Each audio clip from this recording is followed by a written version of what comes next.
Hello students, welcome sunrise online classes.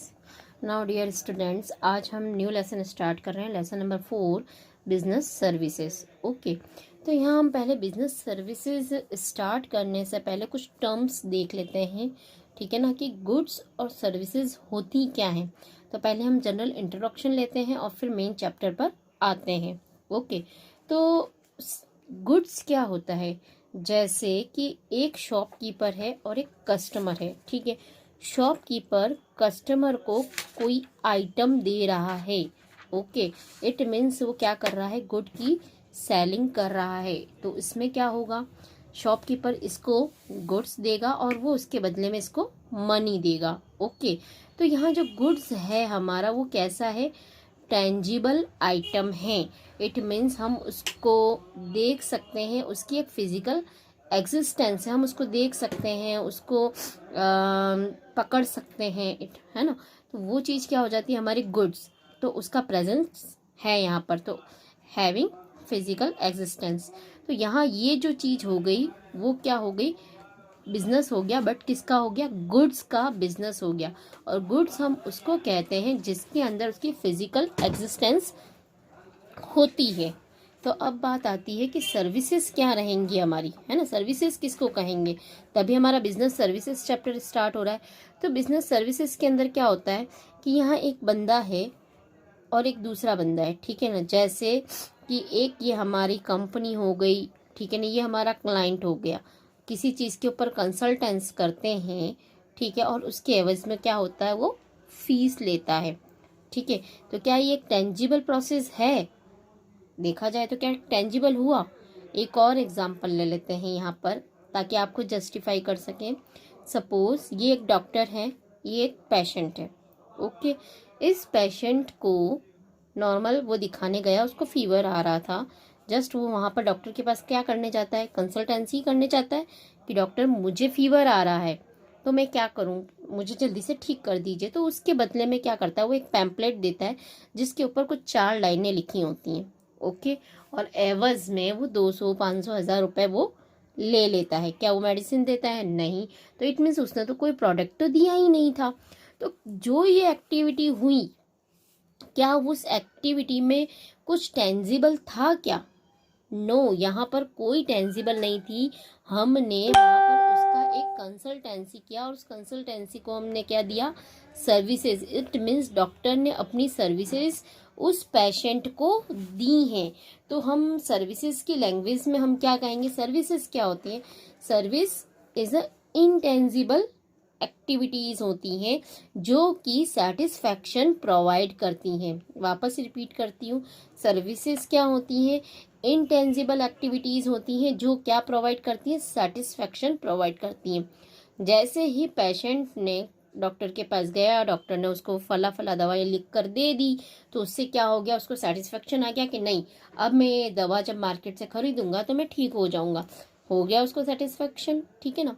तो इस तरीके से ये सर्विसेज प्रोवाइड होती हैं। तो आई होप थोड़ा गुड और सर्विसेज के बीच में आप डिफरेंसेस समझ चुके होंगे। बेसिक डिफरेंस यही है कि गुड टेंजिबल होते हैं, और टेंजिबल मतलब जिसको आप छू सकते हो, पकड़ सकते हो ना। और जबकि सर्विसेज क्या होती है? इनटेंजिबल होती हैं जिसको हम सिर्फ फील कर सकते हैं, है ना, बट टच नहीं कर सकते।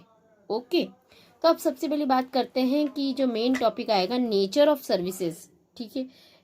सर्विसेज के नेचर्स कैसे होते हैं? तो यहाँ एक क्लू दे रही हूँ मैं आपको। 5 आईज फॉर्मूला है यहाँ पर, है ना। अब 5 आई वाला फॉर्मूला मैंने क्यों कहा? यहाँ पर 5 आईज का फॉर्मूला है कि इसकी जो नेचर होती है वो सब आई से स्टार्ट होती है। किससे स्टार्ट होती है? आई से। ओके डियर स्टूडेंट्स, वैसे मैं हमेशा चार्ट बनाती हूँ, बट मैंने यहाँ फिलहाल आज चार्ट नहीं बनाया है। तो नेचर ऑफ सर्विसेज का आप जब कॉपी में नोट्स बनाएंगे तो पहले आप चार्ट जरूर बनाएंगे। तो हम बात कर रहे थे 5 आईज की। तो पहला आई कौन सा है हमारा? पहला आई है इंटेंजिबिलिटी। सर्विसेज कैसी होती है? इंटेंजिबिलिटी होती हैं। दूसरा, इनकंसिस्टेंसी, तो ये भी हमारा आई से स्टार्ट है, ठीक। फिर बात करते हैं, और फिर होता है आपका इनसेपरेटली, ये भी आई से है। इन इन्वेंट्री और इन्वॉल्वमेंट। ओके, तो यहाँ पर आपके पास 5 आई हैं। ओके, तो एग्जाम में आपको याद करने में थोड़ा ठीक रहेगा कि सर्विसेज का जो बेसिक फॉर्मूला है वो है 5 आईज। ठीक है, तो आई थिंक सो कभी अब आपको ये प्रॉब्लम नहीं रहेगी कि नेचर में 4 पॉइंट थे, 2 पॉइंट थे या 7 पॉइंट थे। अब आपको ये चीज हमेशा याद रहेंगे और सारे ही पॉइंट आई से स्टार्ट होते हैं। ओके, अब हम एक एक पॉइंट स्टार्ट करते हैं। तो चलो फर्स्ट आई वाला देखते हैं, इनटेंजिबिलिटी। तो अभी हमने डिस्कस किया था टेंजिबल और इनटेंजिबल में क्या डिफरेंस है। टेंजिबल तो वो होते हैं जिसको हम टच कर सकते हैं, पकड़ सकते हैं, ओके, कहीं इधर उधर ले जा सकते हैं कुछ आइटम्स को, तो वो टेंजिबल होते हैं। जबकि यहाँ सर्विसेज कैसी होती है, इनटेंजिबल होती है। हम उनको can not be touched, taste, हम उसको ना तो टच कर सकते हैं, नहीं हम उसका टेस्ट कर सकते हैं। नो फिजिकल एग्जिस्टेंस, उसकी वास्तविकता में कोई एग्जिस्टेंस नहीं है। जैसे कि और एग्जाम्पल हम ले लें कि अगर हम यहाँ से उदयपुर जाना चाहते हैं, ओके, तो हमने क्या करा, रोडवेज की बस से हम उस बस में बैठते, मतलब टिकट लिया हमने, ठीक है, और उसने क्या करा, बस वाले ने हमें यहाँ से ले जाकर वहाँ छोड़ दिया। तो कोई फिजिकल एक्सिस्टेंस हुई क्या? नहीं हुई ना। बदले में हमें क्या मिला था, एक टिकट का पेपर ही मिला था, बट हमें सर्विसेज क्या मिली, हम एक प्लेस से दूसरी प्लेस पर जा सके। जस्ट एक और एग्जांपल कह लें, जैसे आपका और हमारा रिलेशन एज ए टीचर और स्टूडेंट्स। आप स्कूल में फी पे कर रहे हो और सेशन के अंत में क्या मिलता है, एक रिजल्ट ही तो मिल रहा है आपको। बट सर्विसेज क्या मिली, आप अपने कोर्स के अकॉर्डिंग, डिग्री के अकॉर्डिंग कैपेबल होते चले जा रहे हैं, आप अपने सब्जेक्ट में मास्टर होते चले जा रहे हैं। ओके, तो आपको यहाँ पर अलग अलग टीचर्स की क्या मिल रही हैं, सर्विसेज मिल रही हैं, ताकि आप आगे चलकर अपना एक अच्छा कैरियर बना सको। तो ये चीज़ क्या हो गई हमारी, इनटेंजिबिलिटी। यहाँ पर एक काम और करना है बेटा कि आपको ये चीज़ तो आप बताओगे कि सर्विसेज कैसी होती हैं। सर्विसेज को can not be touch, can not be test, ठीक है ना, उनकी कोई फिजिकल एग्जिस्टेंस नहीं होती है। साथ में आप एक एग्जाम्पल बता सकते हैं, चाहे डॉक्टर और पेशेंट वाला बता दें, टीचर और स्टूडेंट, ताकि आपका मैटर थोड़ा बड़ा हो जाएगा। ओके, तो यहाँ पर वैसे देखा जाए तो इसके अंदर काफ़ी कुछ आप अपने मन से भी लिख सकते हैं, बट मैटर सही होना चाहिए। अब बात करते हैं इनकंसिस्टेंसी। तो पहले हम ये बात करें कि इनकंसिस्टेंसी का मीनिंग क्या होता है। इनकंसिस्टेंसी मतलब, कंसिस्टेंसी का मतलब क्या होता है कि एक समरूपता होती है। जैसे कि मैं एक एग्जांपल ले लूं, मैं कोई प्रोडक्ट बनाती हूँ, सपोज मैं बिस्किट बनाती हूँ, ओके, तो बिस्किट का क्या होगा, एक फिक्स स्टैंडर्ड होगा, है ना। अब जैसे आपने कोई भी बिस्किट खाए होंगे, जैसे हम चलो मोनाको बिस्किट की बात कर लें, ओके, तो उसके टेस्ट में कभी डिफरेंस आता है क्या? नहीं। उसकी साइज कभी देखी क्या? कभी हमेशा वो गोली आते हैं, तो कभी ऐसा हुआ क्या उनका शेप चेंज हुआ हो, या एक बिस्किट बड़ा और एक बिस्किट छोटा हुआ हो? तो वो क्या है, कंसिस्टेंसी है उनके अंदर। इट मीन्स एक प्रोडक्ट जैसा है वैसा ही दूसरा प्रोडक्ट बनेगा। बट सर्विसेज में क्या होती है, इनकंसिस्टेंसी होती है। कैसे? क्या डॉक्टर के पास आप जाते हो तो वो क्या सभी को एक जैसी मेडिसिन दे देता है? बिल्कुल नहीं। तो डॉक्टर वहाँ क्या कर रहा है, पहले पेशेंट की बात सुनता है, ठीक है, और उसके अकॉर्डिंग उसको ट्रीटमेंट देता है। हो सकता है कि एक को बुखार आ रहा होगा, एक को खांसी हो रही होगी, एक के पैर दुख रहे होंगे, तो सभी का ट्रीटमेंट क्या होगा, अलग अलग होगा। तो यहाँ पर क्या होगा, नो स्टैंडर्ड टेंजिबल प्रोडक्ट। यहाँ पर टेंजिबल प्रोडक्ट जैसा कोई स्टैंडर्ड नहीं होता। दूसरा, different people have different demand. यहाँ हर एक पीपल की अलग अलग डिमांड होगी। अभी जैसे मैं एक बात कहूँ, आपके टीचर और स्टूडेंट्स की बात करें, एक बच्चा मेरे पास आता है प्रॉब्लम लेकर कि मैडम मुझे बिजनेस रिस्क समझ में नहीं आ रहा है। दूसरा वो मुझे क्या कहेगा कि मैडम मुझे बिजनेस रिस्क में नेचर समझ में नहीं आ रही है। और तीसरा क्या कह सकता है कि मुझे पार्टनरशिप समझ में नहीं आई, है ना। तो सबका आंसर क्या मैं एक ही तो नहीं होगा, मुझे सभी के डिफरेंट डिफरेंट आंसर्स देने होंगे। तो अल्टर अकॉर्डिंग टू पीपल, जैसे जैसे पीपल हैं उसके अकॉर्डिंग मुझे जवाब देना होगा। तो सर्विसेज कैसी होती हैं, डिफरेंट्स होती हैं। हर एक सर्विसेज का एक जवाब नहीं होता। ट्रांसपोर्ट में ले लो, एक बस सेम है ना, तो एक अगर यहाँ से जा रहा है तो एक देलवाड़ा उतर सकता है, एक एकलिंगजी उतर सकता है, तो एक उदयपुर उतर सकता है। तो बस तो एक ही थी, पर उसने अपनी सर्विसेज सबको अलग अलग दी। तो जिसको जैसी नीड है वैसी सर्विसेज दी जाती है। तो सर्विसेज हमारी क्या होती हैं, इनकंसिस्टेंसी नेचर की होती हैं। ओके, आई होप आपको दोनों पॉइंट समझ में आए होंगे। नाउ थर्ड पॉइंट देखते हैं। अभी हमने थर्ड पॉइंट की बात करी, इनसेपरेबिलिटी। इनसेपरेबिलिटी क्यों कहेंगे, इसका एग्जाम्पल हम ले लेते हैं। चलो अभी हमने एक एग्जाम्पल लिया था बिस्किट का, है ना। अब जैसे मैं अगर बिस्किट आज मैंने बनाए हैं तो क्या वो आज ही सेल हो जाएंगे? नहीं, ठीक है ना। जब उसके कस्टमर को रिक्वायरमेंट होगी वो खरीद कर ले जाएगा, या वो मेरा प्रोडक्ट जब मार्केट में जाएगा तब वो उसकी शॉप पर भी कस्टमर आएगा तब वो ले जाएगा। तो एक बात ये होती है कि प्रोडक्शन और कंज्यूमशन दोनों को सेपरेट किया जा सकता है।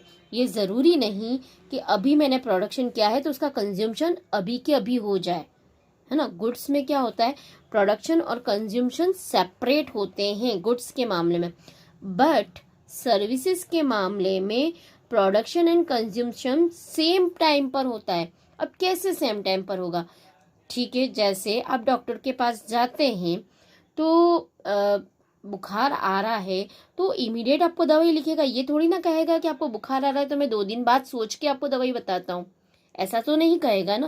भाई आपको बुखार अभी आ रहा है तो उस प्रॉब्लम का सॉल्यूशन तो मुझे अभी ही करना है, तो अभी ही मुझे वो जो मेडिसिन है अभी ही उस पेपर पर लिखनी होगी और आपको उसी समय वो खानी होगी। आप 4 दिन बाद तो फीवर की दवा खाओगे नहीं, है ना। तो उसी समय उसका प्रोडक्शन हो गया और साथ में उसी समय कंजम्पशन हो गया। और एग्जाम्पल ले लें, अगर आज आपको बस से उदयपुर जाना है तो टिकट आज की डेट का लेंगे ना हम, तो आज की डेट में लेकर हम उसके लिए लेकर जाएंगे। तो प्रोडक्शन और कंज्यूमशन सेम प्लेस के लिए सेम टाइम पर होता है, तो हम इसको इनसेपरेट नहीं कर सकते हैं। इसलिए कहा है कि इसकी नेचर कैसी होती है, इनसेपरेटिबिलिटी। अब बात कहें इन्वेंट्री। इन्वेंट्री मतलब जहां हम माल को रखते हैं। तो क्या सर्विसेज के लिए इन्वेंट्री की रिक्वायरमेंट है? तो नहीं, ये हमारा क्या होता है, इन्वेंट्री लेस होता है। इट मीन्स इसको हम स्टोर करके नहीं रख सकते। जैसे कि एक बात मैं कहूँ कि डॉक्टर्स को पता है कि मेरा जो पेशेंट आएंगे तो मैं रिकॉर्डिंग करके रख लेती हूँ। जो पेशेंट आएगा मैं उसके लिए बटन दबा दूंगी और उसके अकॉर्डिंग वो सुन के चला जाएगा। क्या ऐसा पॉसिबल है? क्या वो अपनी रिकॉर्डिंग को स्टोर करके रख सकता है? नहीं, बिल्कुल भी स्टोर करके नहीं रख सकता है। उसको उसी समय पर अपनी सर्विसेज देनी होगी। तो services can not be stored और can not be performed earlier. हम उसके लिए ऐसा नहीं है कि अर्लियर में ही पहले से तैयारी करके रख लें। सर्विसेज जब कस्टमर को नीड है तभी उसको प्रोवाइड करनी होगी। तो ये हमारी इसकी नेचर क्या हो गई, inventory less. It mean services कैसी होती है, इन्वेंट्री लेस होती है। फिर बात करते हैं इन्वॉल्वमेंट, है ना। इन्वॉल्वमेंट में क्या होगा कि इसके अंदर बहुत पार्टीज का पार्टिसिपेशन होना बहुत ज़रूरी है। अब पार्टिसिपेशन कैसे, जैसे कि अगर मैं एक बात कहूँ कि हम गुड्स परचेज करते हैं तो दोनों पार्टी का होना ज़रूरी नहीं है। कैसे, सपोज मुझे मोबाइल परचेज करना था तो मैंने क्या करा, अमेज़ॉन से ही परचेज कर लिया। इट मीन्स ऑनलाइन मैंने उसकी परचेजिंग कर ली। तो क्या दोनों पार्टी का इन्वॉल्व होना ज़रूरी हुआ? वहाँ की कंपनी का मेरे साथ बातचीत करना ज़रूरी हुआ? नहीं। बट सर्विसेज के अंदर क्या होता है, दोनों पार्टी का पार्टिसिपेंट करना ज़रूरी होता है। कैसे, अगर आप डॉक्टर के पास जाओगे तो जब तक पहले आप बताओगे नहीं कि आपको हुआ क्या, तब तक डॉक्टर आपकी मेडिसिन नहीं लिख सकता, है ना। तो आपको दोनों को कम्युनिकेशन करना ज़रूरी है। टीचर और स्टूडेंट्स के बीच में आपको समझ में आया है या नहीं, आपका उसको मुझे जवाब तो देना होगा ना। यस, जवाब कि नहीं मैडम समझ में आया है। हम कम्युनिकेशन तो करते ही हैं क्लास में कि हाँ अब मुझे समझ में आ गया है, अब मैं ये कर सकता हूँ, ठीक है। तो यहाँ पर क्या होता है, participation of both parties compulsory होता है सर्विसेज में, जबकि गुड्स में ऐसा कोई ज़रूरी नहीं है। तो हमें ओवरऑल देख लें ताकि आपको इमीडिएट याद हो सके। 5 नेचर कौन सी थी? सबसे पहले तो हमने क्या पढ़ा था? इंटेंजिबल सर्विसेज कैसी होती हैं? इंटेंजिबल होती हैं। साथ में दूसरी चीज हमने क्या पढ़ी थी? सर्विसेज कैसी होती हैं? इंटेंजिबल के साथ में इनकंसिस्टेंसी, उनकी कंसिस्टेंसी नहीं होती। नेक्स्ट, इनसेपरेट, उसको सेपरेट नहीं किया जा सकता। इन्वेंट्री लेस होती है, उसको स्टोर नहीं किया जा सकता। और इन्वॉल्वमेंट, सर्विसेज के अंदर दोनों ही पार्टी का इन्वॉल्वमेंट होना जरूरी होता है। ओके, आई होप आज का टॉपिक आपको समझ में आया होगा। फिर भी कोई पॉइंट समझ में नहीं आया है तो आप मुझे व्हाट्सएप पर कंसल्ट कर सकते हैं। Okay, thank you.